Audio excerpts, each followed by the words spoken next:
नमस्कार, मैं आस्था आप सबका स्वागत करती हूँ बात भारत की के एपिसोड 5 में।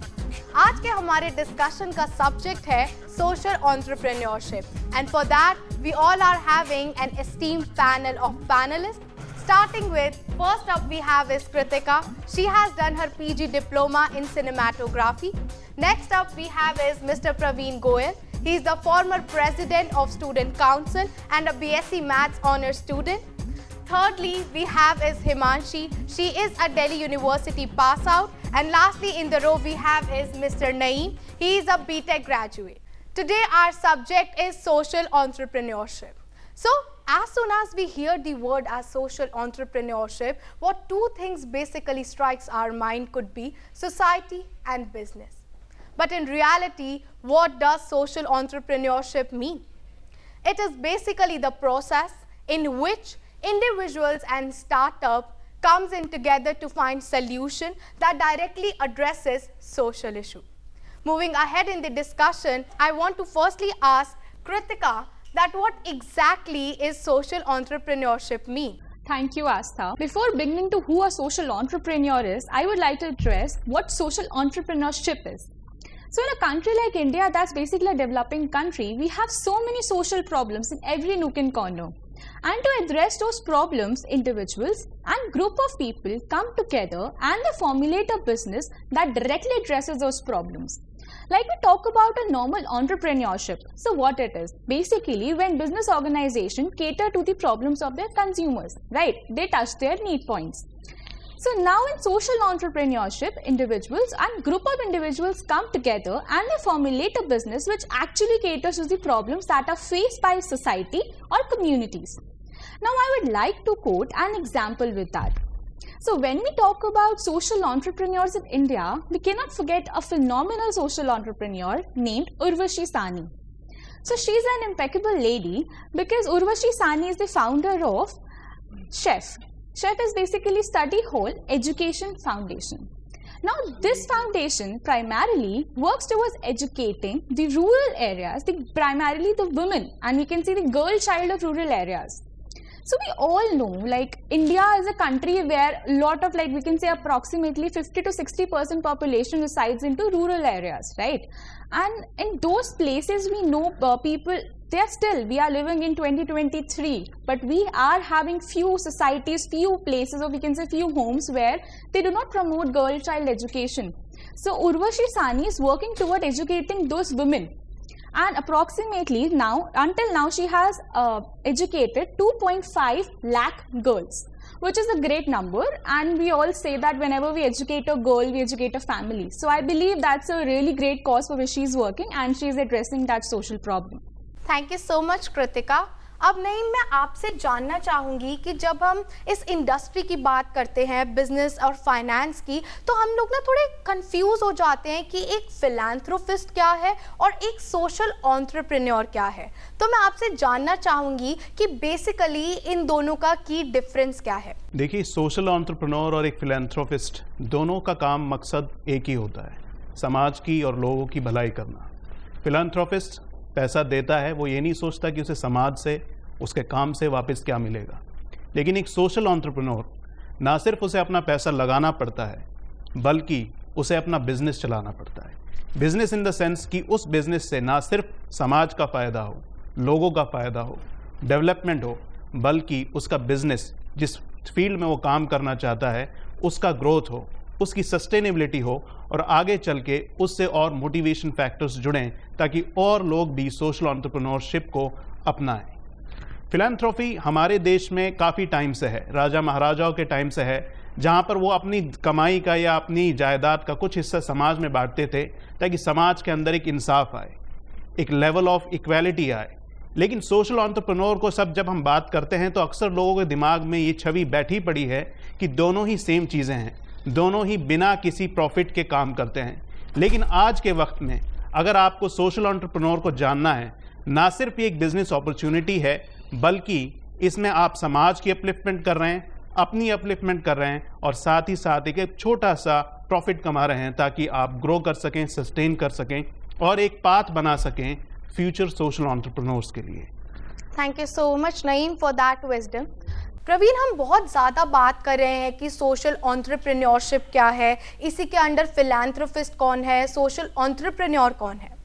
इसमें एडिशन करते हुए मैं आपसे ये जानना चाहूँगी कि इस सोशल एंटरप्रेन्योरशिप एलिमेंट के वेरियस एस्पेक्ट्स क्या हैं। मेन हम बात करें सोशल एंटरप्रेन्योर पे, तो वहाँ पे 5 एक्सपर्ट्स आते हैं मेन, हमारे economic, environmental, cultural, societal and peoples. हम किसी भी जगह पे जाते हैं, वहाँ पैसा होता है, खर्च करते हैं, रुपए होते हैं, जहाँ पे भी हम मनी की बात आ जाती है वहाँ इकोनॉमिक्स ऑटोमेटिक आ जाती है। सोशल एंटरप्रेन्योर में हम बात करते हैं पीपल्स की, जहाँ पे हम अपनी नीड्स को, वांट्स को, जो हमारे पास रिसोर्सेज हैं वो लिमिटेड होते हैं, बट किसी पीपल्स के पास वो रिसोर्सेज भी नहीं हैं।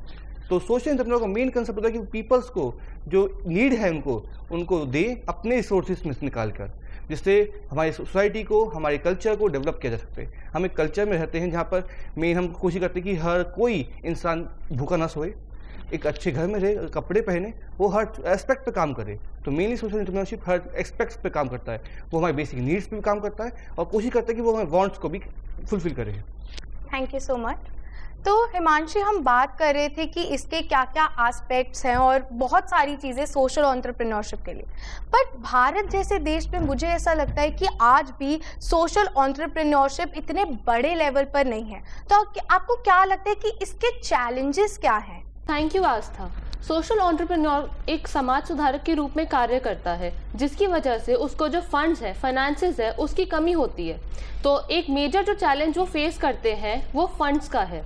उसके अलावा उनके पास कुछ ऐसे टेक्निक्स, जो टैलेंट्स हमें चाहिए होते हैं कि वो एक अच्छा सॉल्यूशन प्रोवाइड कर सके, तो टैलेंट की भी कभी कभी हमारे पास कमी आ जाती है। इसके अतिरिक्त हमारे पास जो कमी आती है वो है कि जो इंडिविजुअल्स हैं वो अपना टाइम इन्वेस्ट करने से कतराते हैं। वो ये सोचते हैं कि जो उनको रिटर्न मिलेगा वो कम होगा, वो उसको मॉनेटरी टर्म्स में तोलने की कोशिश करते हैं, तो वो भी एक हमारा बैकलैग हो जाता है।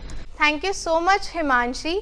तो आज हमारे साथ हमारे स्टूडियो ऑडियंस के रूप में MBA के फाइनल ईयर के स्टूडेंट्स हैं, तो अब हम चाहेंगे कि अगर उनके कुछ डाउट्स हैं इस एलिमेंट से रिलेटेड, इस सब्जेक्ट से रिलेटेड, तो वो हमारे पैनलिस्ट से पूछ सकते हैं। So hello everyone, I am Kirti Tyagi from MBA department and I want to know how we can motivate the youth to be a social entrepreneur. Thank you. The best way to motivate the youth is to actually educate them. अगर हम उनको किसी चीज़ के बारे में बताएंगे ही नहीं, पढ़ाएंगे ही नहीं, तो हम उनको अवेयरनेस कैसे क्रिएट करेंगे, हम उनको समझाएंगे कैसे कि आप इस मकसद के लिए काम करें। सोशल एंटरप्रेन्योरशिप इज़ बेसिकली कि आप अपनी सोसाइटी की प्रॉब्लम को एड्रेस कर रहे हैं, बट उस प्रॉब्लम को एड्रेस करने के लिए उसके बेनिफिट्स सोशल मतलब यूथ का हमें ये बताना है कि हमारी यूथ का इम्पैक्ट क्या होएगा अगर हमारी यूथ आगे आके ऐसे बिजनेसेस खोलेगी और ऐसी अपॉर्चुनिटीज़, ऐसे कॉन्सेप्ट्स पे काम करेगी जिसके थ्रू वो अपने बिजनेस और अपने लोगों के लिए कुछ भला करे और उनका प्रॉफिट्स भी एट द सेम टाइम हो। तो इस चीज़ के बारे में हम पहले उनको अवेयरनेस क्रिएट करेंगे, which is very important. Hi everyone, I am Shreyanshi Bhardwaj from MBA department and I would like to know what are the initiatives taken by our government of India towards the growth and promotion of social entrepreneurship in India. Well, Shreyanshi, initially the government was not taking that much of initiative before the 1993 program of privatization, liberalization and globalization. But आप recent years में देखिए, आत्मनिर्भर Bharat, make in India concept हमारे प्रधानमंत्री जी ने यहाँ पर लागू करा और उसके ज़रिए से हमारे जो यूथ हैं, जो एस्पायरिंग यूथ हैं, जो सोशल एंटरप्रेन्योर की तरफ जाना चाहते हैं, उनके लिए एक राह खुल गई, एक मौका मिल गया, क्योंकि सरकार अब फंडिंग्स तैयार कर रही है इनको देने के लिए। वो आपके आइडियाज़ को गैदर कर रही है, आपको कम्पीट करा रही है आपस में, ताकि आपके आइडियाज़ रिफाइन होकर बाहर निकल कर आएँ। और साथ ही साथ गवर्नमेंट्स की पॉलिसीज़ आ रही हैं कि वो आपके बेस्ट आइडिया को सपोर्ट करेगी in the best matter possible. यहाँ तक कि ना सिर्फ उस रिसोर्सेज आपके नेशनल लेवल पर आपको प्रोवाइड करेंगी, बल्कि जो इंटरनेशनल प्लेयर्स हैं, जो इस चीज़ में एक्सपर्टीज़ रखते हैं, वो इनको भी आपके साथ देने में मदद करेगी। लेकिन मैं ये कहना चाहूँगा कि हिंदुस्तान के अंदर अभी भी कहीं जगह सिस्टम के अंदर जो स्कीम्स, जो फंड्स हमें मिलते हैं सोशल एंटरप्रेन्योरशिप के लिए, वो कहीं ना कहीं ब्यूरोक्रेसी, कहीं ना कहीं सिस्टम, कहीं ना कहीं पॉलिटिक्स की वजह से इतनी उभर कर या इतनी फ्री वे में हमारे एस्पायरिंग सोशल एंटरप्रेन्योर्स के पास नहीं पहुंच पा रहे हैं।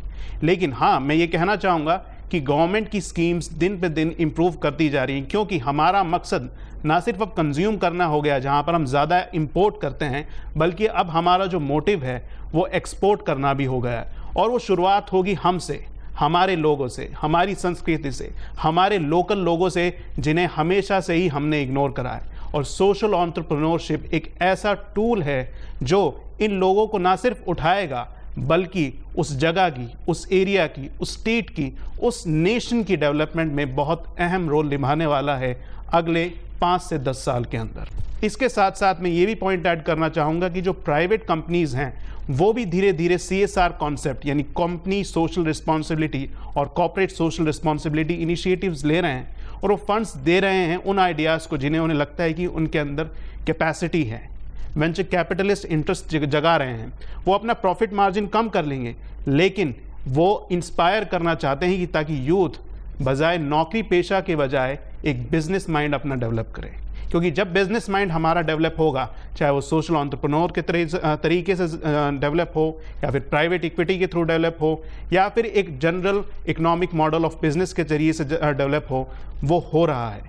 तो मैं कहना चाहूँगा कि आगे जो फ्यूचर होगा सोशल एंटरप्रेन्योरशिप का वो काफ़ी ब्राइट, काफ़ी फुलफिलिंग और काफ़ी अच्छा रहने वाला है। Hi everyone, I am Himrita from MBA department. My question is how to overcome these challenges which being faced by a social entrepreneur. ये जो चैलेंजेस हैं इनके लिए सबसे पहले तो हमें अवेयरनेस क्रिएट करनी पड़ेगी। जैसे कि JC बोस यूनिवर्सिटी ने आज हमें एक प्लेटफॉर्म दिया है कि हम इस इशू के बारे में कुछ जानकारी वितरित करें, उसी तरह से अगर हमें ऐसे और अवसर मिलेंगे जिससे हमें ये पता चले कि सोशल एंटरप्रेन्योरशिप भी एक अवधारणा है, तो उससे हमारा जो यूथ है वो मोटिवेट होगा अपने जो एफर्ट्स हैं उसको एक अच्छी जगह पे इन्वेस्ट करने के लिए। इसके अतिरिक्त हम अपने सिलेबस स्कीम्स में भी इसको इंट्रोड्यूस कर सकते हैं ताकि एक बहुत ही इनिशियल लेवल पर जो हमारे यूथ है उसको एजुकेट कर सके सोशल एंटरप्रेन्योरशिप के बारे में। इसके अतिरिक्त जो हमारी गवर्नमेंट स्कीम्स है हम उसको टाइम टू टाइम चेक करें और हम ये देख सके कि हमारी जो बिजनेस मॉडल है वो उसको किस हद तक कैटर कर सकता है। Thank you so much. Although we discussed about many things, हमने बात करी कि सोशल एंटरप्रेन्योरशिप क्या है, इसके चैलेंजेस क्या है, इसके मेरिट्स क्या हैं। बट प्रवीण, मैं आपसे जानना चाहूँगी एक ओवरव्यू, ताकि हमारे ऑडियंस के दिमाग में कोई भी डाउट ना रह जाए कि सोशल एंटरप्रेन्योरशिप क्या है या हम इसमें कितनी सक्सेस रेट है, क्या फेलियर है, सब कुछ मैं आपसे एक ओवरव्यू जानना चाहूँगी। Social entrepreneur is nothing, it's a big image कि आपको कुछ चीज़ आगे आनी है, आपको लोगों की नीड्स को देखना है, क्या वो खाना चाहते हैं, भूख, प्यास, इवन प्यार। आज एक स्टार्टअप हो रहा था सोशल एंटरप्रेन्योरशिप में ही कि गुड फेलोज, जो एक रतन टाटा ने उसको फंडिंग किया था, बिकॉज वो क्या करते थे कि वो एक ओल्ड एज पीपल्स को सपोर्ट कर रहे थे, उनको उनकी मेडिकल फैसिलिटीज़, उनको जाकर उनको देखभाल करना, ऐसी चीज़ों पे वो काम कर रहे थे जहाँ पर कोई इंसान सोच सकता है कि यार मेरे पिताजी हैं या मेरे माताजी हैं वो अकेले रहते हैं। बट एक स्टार्टअप सामने आया, एक उन्होंने बोला कि नहीं, हम आपके साथ रहेंगे, आपको हॉस्पिटल लेके जाएंगे, आपकी पूरी देखभाल करेंगे, उसके बदले हम आपसे थोड़ा बहुत या कोई मिनिमल फीस चार्ज करेंगे, जिससे हमारी भी कुछ फाइनेंशियल हेल्प हो सकती है और आपको जो आपके पास कमी है प्यार की, इमोशंस की, केयर की, वो हम वैल्यू करेंगे। तो social entrepreneurship is not about the food, shelters और needs, it's all about emotions of India. Social entrepreneur will help in this matter. So I think it's a big deal for India if it will come into existence for the nation. Thank you. तो आप सबने आज देखा कि social entrepreneurship होता क्या है। मेरी सिर्फ आपसे एक यही सलाह है कि एंटरप्रेन्योरशिप जब से हमारा इकोनॉमिक मॉडल स्टार्ट हुआ है, यानी कैपिटलिज्म, वो तब से चला आ रहा है कि आप कुछ काम करेंगे, आपको प्रॉफिट मिलेगा, आप उस प्रॉफिट से अपने बिजनेस को बढ़ाएंगे, अपने इकोनॉमी को बढ़ाएंगे और अपने लिए आप एक तरीके से आपकी एक ग्रीड होती है, ग्रीड बुरे तरीके से नहीं बल्कि अच्छे तरीके से, ताकि आप डेवलपमेंट की तरफ जा सकें। अगर हम सोशल एंटरप्रेन्योरशिप में प्रॉफिट को नहीं रख के सिर्फ उसे सोशल एंटरप्रेन्योरशिप फॉर फिलैंथ्रोपी रखते हैं तो शायद ये हो सकता है कि सोशल एंटरप्रेन्योर्स डेवलप ना कर पाएँ, हमारा यूथ उसकी तरफ अपना रुझान ना बना पाए, क्योंकि इंसान की फितरत होती है कि कभी भी वो कर्म करता है तो उसे उसकी फल की ज़रूरत होती है। बस आप इतना ध्यान रखें कि ये भी एक बिजनेस है, बस इसमें आपको समाज का ध्यान रखना है। Thank you so much. तो ये था आज का हमारा एपिसोड तो हमारे ओपिनियन में सोशल एंटरप्रेन्योरशिप का इंडिया में बहुत ज़्यादा स्कोप है, because India being a developing nation in which subjects and elements like that of social entrepreneurship must be supported and encouraged. And with that, the hashtag of our show goes #support social entrepreneurship. Thank you so much to all of you, all the wonderful panelists, and to the studio audience.